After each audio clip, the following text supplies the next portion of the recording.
नरसिंहाय नमस्ते तेजसे। ओम नमो भगवते नरसिंहाय।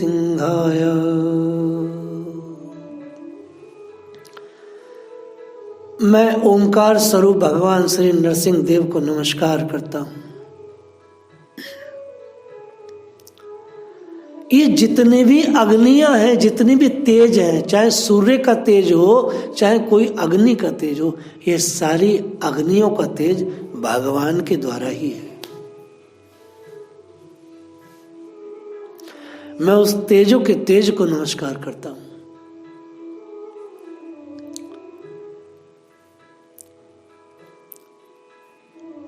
हमारी जितनी भी कर्म वासनाएं हैं,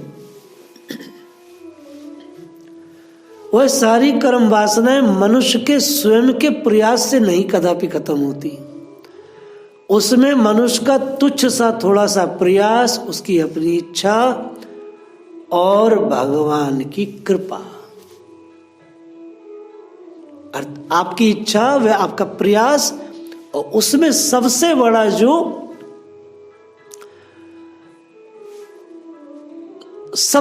जो अनुपात है वो भगवान की कृपा का है। भगवान की कृपा के बिना कर्म वासनाएं जलती नहीं। भगवान की कृपा के बिना अज्ञान रूप अंधकार नष्ट नहीं होता, और भगवान की कृपा के बिना ही अंतकरण में अवैधान नहीं होता। अंतकरण में जो अभयता है, निर्भयता है, ये निर्भयता और ये अभयता जो है, ये भगवान ही इसके प्रकाशन है, उनकी कृपा से प्रकाशन होता है। कोई व्यक्ति क्या बंदूक रख के या रिवॉल्वर रख के अभय हो सकता है? नहीं, अभय तो केवल भगवान देने वाले हैं।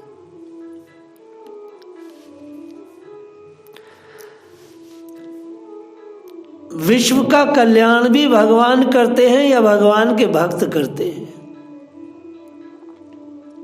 हे नाथ, मेरी दुष्ट बुद्धि शुद्ध हो जाए।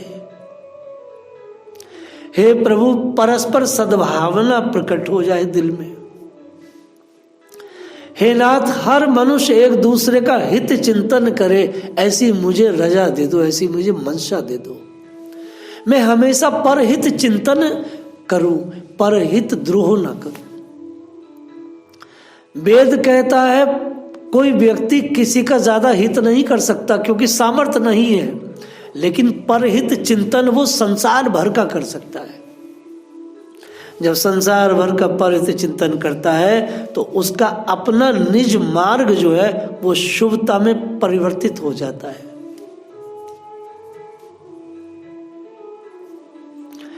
और बुद्धि भगवान के भाव में, भगवान में प्रविष्ट हो जाती है। भगवान से कैसी प्रार्थना करनी चाहिए? आचार्य सुखदेव महाराज परीक्षित से कह रहे हैं।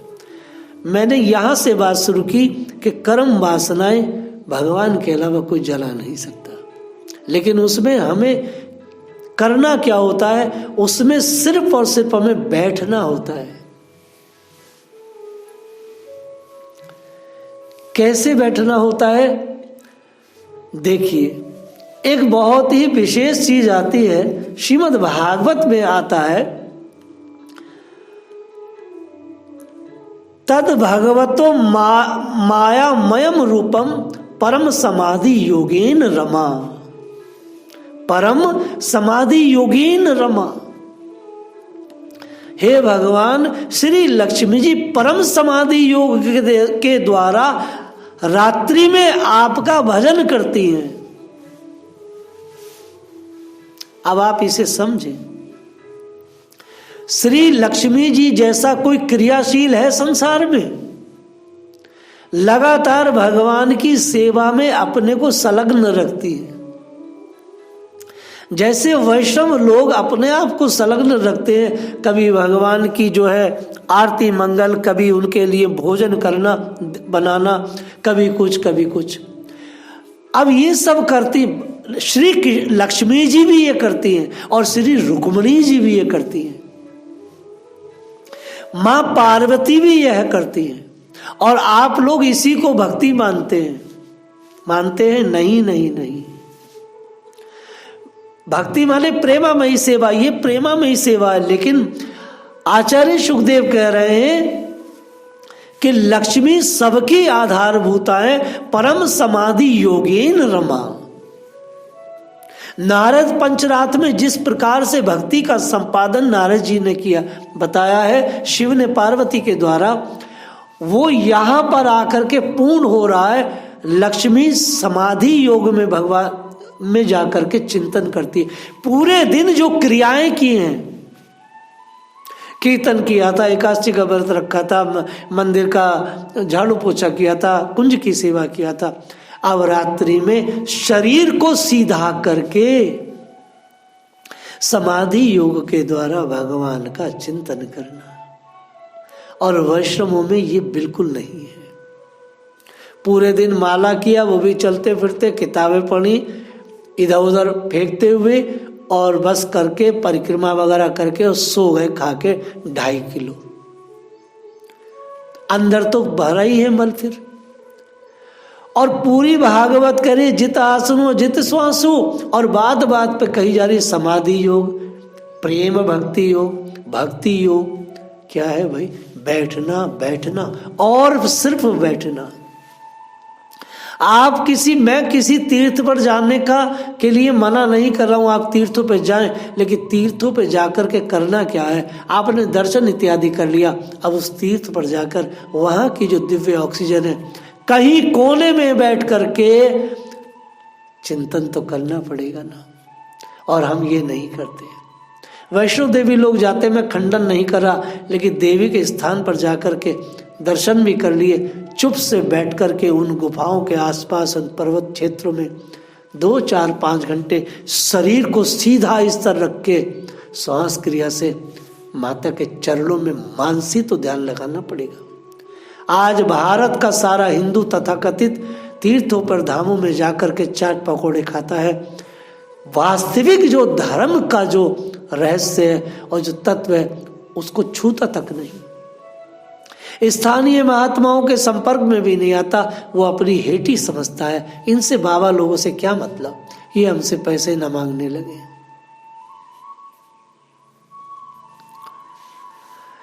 हे नाथ, घर गृहस्थी, पुत्र धन, भाई बंधु में हमारी आसक्ति न हो। तीर्थों पे जाके ये कहो, नाथ हमारी घर, स्त्री, पुत्र, धन, भाई बंधु में आसक्ति न हो। यदि हो आसक्ति तो केवल भगवान के प्रेमी अकिंचन भक्तों में हो। जो संयमी पुरुष केवल शरीर निर्वाह के योग अनादि से संतुष्ट रहता है, उसकी सेवा करने में जितनी जल्दी सिद्धि मिलती है, वैसी सिद्धि इंद्रिय लोलुप पुरुषों को कभी नहीं मिलती, न तीर्थों पे न धाम की परिक्रमाओं में। अकिंचन जो लोग हैं, जो ब्रह्मनिष्ठ लोग हैं, जो हमेशा समाधि योग, प्रेम समाधि में अपने आप को रखते हैं, वो साक्षात धाम और तीर्थ हैं। उनके सेवन से हम लोगों का कल्याण है, न कि मूर्ति और विग्रह के सेवन से कल्याण है। आज भारतीय समाज एकदम से विपरीत हो गया है।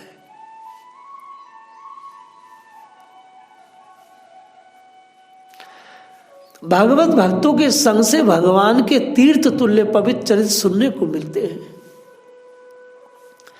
भागवत भक्तों के द्वारा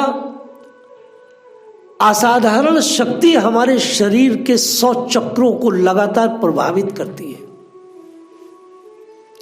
हम दुनिया के कोई से भी बड़े मंदिर या तीर्थ चले जाएं, वह मंदिर के विग्रह हमारे शरीर के 100 चक्रों को प्रभावित नहीं कर सकते। लेकिन यदि हम उसी धाम तीर्थ में किसी अकिंचन महात्मा के पास बैठ जाएं, आधा घंटे कुछ भी चर्चा इत्यादि कर दें, उनके मुख से निकला वो जो श्वास है और जो शब्द हैं, उन शब्दों से हमारे चक्र एकदम प्रभावित हो जाते हैं, पावर हो जाती है, सारे सेल सक्रिय हो जाते हैं। और ये हम सब का अनुभव है। हम गुरु जी के पास गए थे, बड़ा रस आया। रस कैसे आया? वो सारे चक्र जो हैं वो सेल सब प्रभावित हो गए। इस प्रकार गुरुओं के साथ रहने वाले लोग इतने जागृत क्यों हो जाते हैं? क्योंकि वो सक्रियता वहां से आती है, उस व्यक्ति से आती है।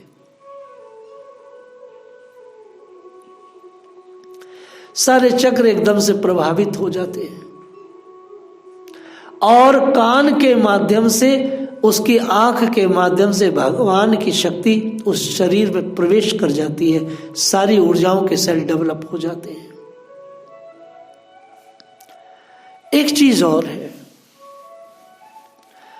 जिस पुरुष की भावना में निष्काम भक्ति है, जो मनुष्य, जो साधु महात्मा, कोई भी पुरुष हो या स्त्री हो, जिसे केवल भगवान और भगवान का मिशन प्रिय है, ऐसे लोगों के शरीर में यस्ति भक्तिर् भगवते अकिंचना सर्वे गुण तत्र समासते सुरा हराव भक्त से कुतो मदर गुण मनोरथे न आसक्ति धावतो वही समासते गुरा। जिस पुरुष की भगवान में निष्काम भक्ति है, उसके हृदय में समस्त देवता, धर्म, ज्ञान आदि संपूर्ण सद्गुण सदैव निवास करते हैं। इसलिए हमारे बाबा महाराज कहते थे कि कहीं जाओ किसी भी तीर्थ पे तो पूछो कि यहाँ कोई ऐसे महात्मा रहते हैं जो बड़े भजन करते हैं, बस जाके वहां बैठ जाओ। अब विग्रह का दर्शन मिले ना मिले, उस महात्मा के पास जाके बैठ जाओ और चर्चा करके आ जाओ, क्योंकि उस व्यक्ति के अंदर धर्म, ज्ञान और भगवान के समस्त गुण स्थायी रूप से रहते हैं। अब तुम वहां लेने क्या गए थे तीर्थ के विग्रह से?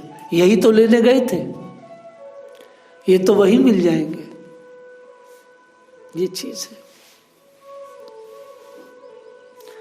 लेकिन जो लोग भगवान के भक्त नहीं है, उनके अंदर ये सारे गुण कभी नहीं ठहर सकते, कभी नहीं ठहर सकते, क्योंकि गुण तो भक्तों के अंदर ही ठहरते हैं, दुष्टों में नहीं।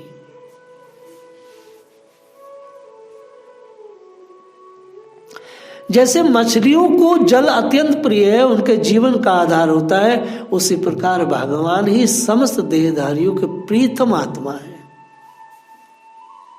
पता है भगवान के बिना कोई रह सकता है क्या? भगवान शरीर से निकल जाए तो बस आदमी मर जाएगा, मुर्दा हो गया। वो प्रिय है।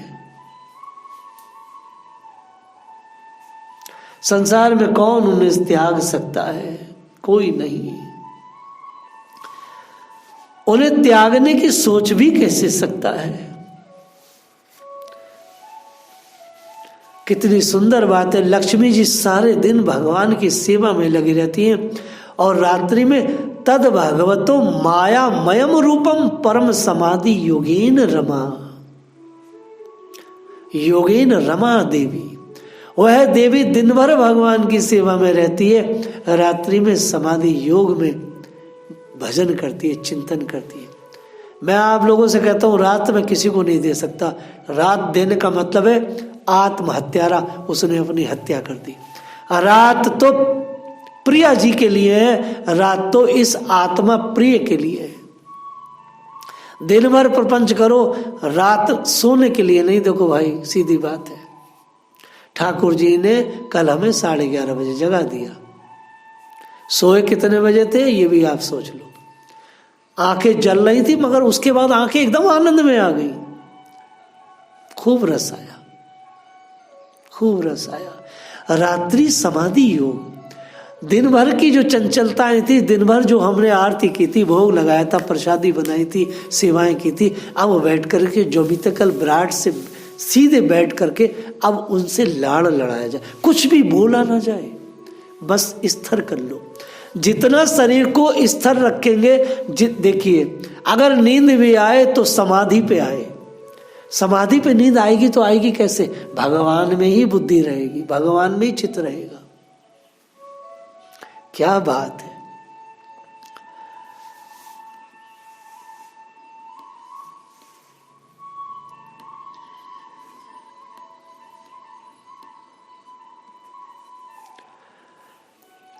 कन्याओं के सहित, पतियों के सहित आराधना श्री लक्ष्मी जी करती हैं भगवान की। जो भी सेविकाएं होती हैं, दिन भर गोलोक में काम हुए, वो सब की सब कन्याएं, वो सब की सब पत्नियां, भक्तों की, देवताओं की, सब श्री लक्ष्मी जी के सानिध्य में बैठकर रात भर चिंतन करते हैं समाधि योगी से। ऐसा नहीं वो अलग अलग खोलियों में बैठ गई हैं, सबके सब बैठ गई समूह में, और हर व्यक्ति अपनी इकाई में डूबा है। जैसे रास में हर कृष्ण प्रत्येक गोपी के साथ भगवान है, तो प्रत्येक समाधि में उनके ठाकुर अलग है। इसलिए शास्त्र कहता है मनु में विग्रह। आप भगवान का सामने विग्रह मंदिर में है तो बार बार हटो बचो होगी, भैया हटो दर्शन कर लिए तुम आओ। लेकिन यदि आप अपने अंदर वाले भगवान में होंगे तो कोई आपको नहीं हटाने वाला। आप तो डूब करके कितना भी उनसे लड़ाए, यहाँ तक कि मृत्यु भी आ जाएगी तो टल जाएगी। मार्कंडेय ऋषि 5 वर्ष के हैं, मृत्यु आने वाली थी, समाधि योग में बैठ गए और अंदर के प्यारे से मिलना शुरू हुआ तो मृत्यु भी खड़ी रही।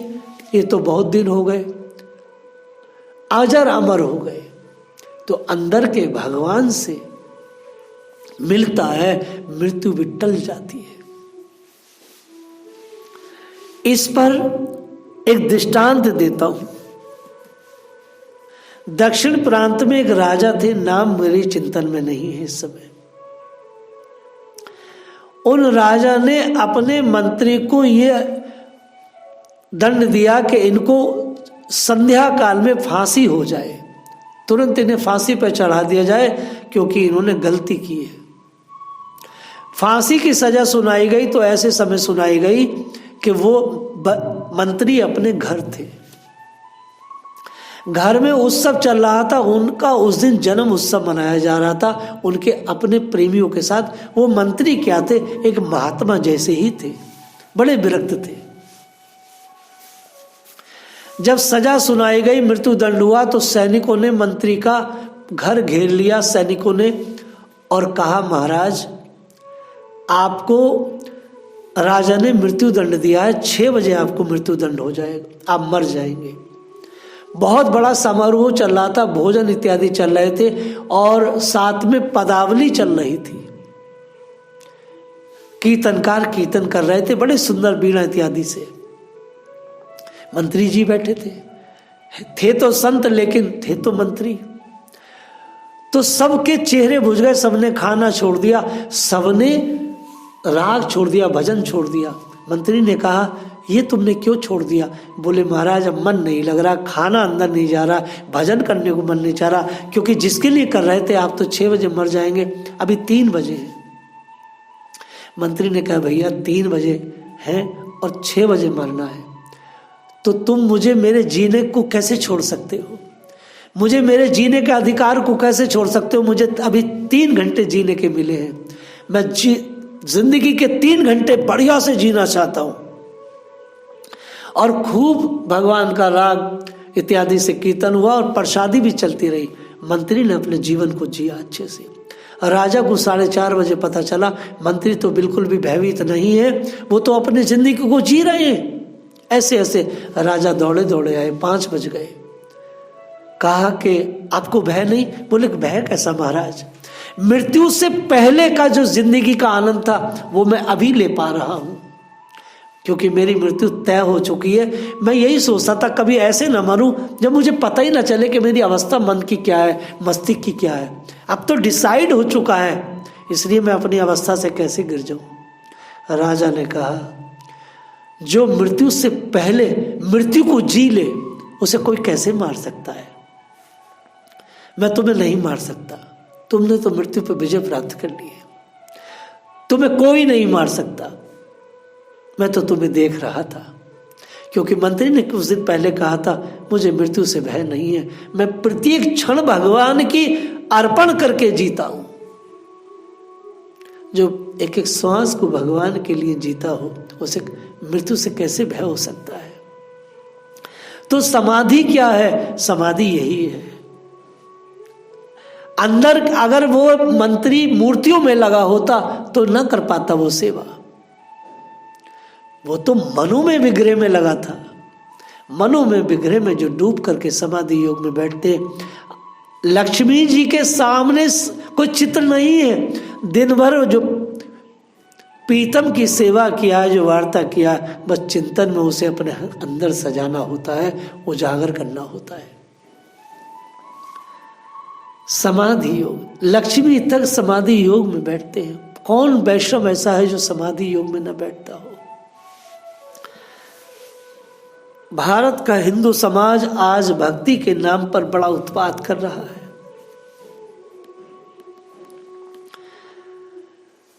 जो स्त्री या जो भी पुरुष भगवान के चरण कमलों को पूजता है, भगवान को चाहने लगता है, उस संसार की किसी व्यक्ति चीज को नहीं चाहता, क्योंकि भगवान के चरणों का चिंतन करने वाले व्यक्ति की सभी कामनाएं अपने आप पूरी हो जाती है, स्वतः पूरी हो जाती है। जय श्री राधे।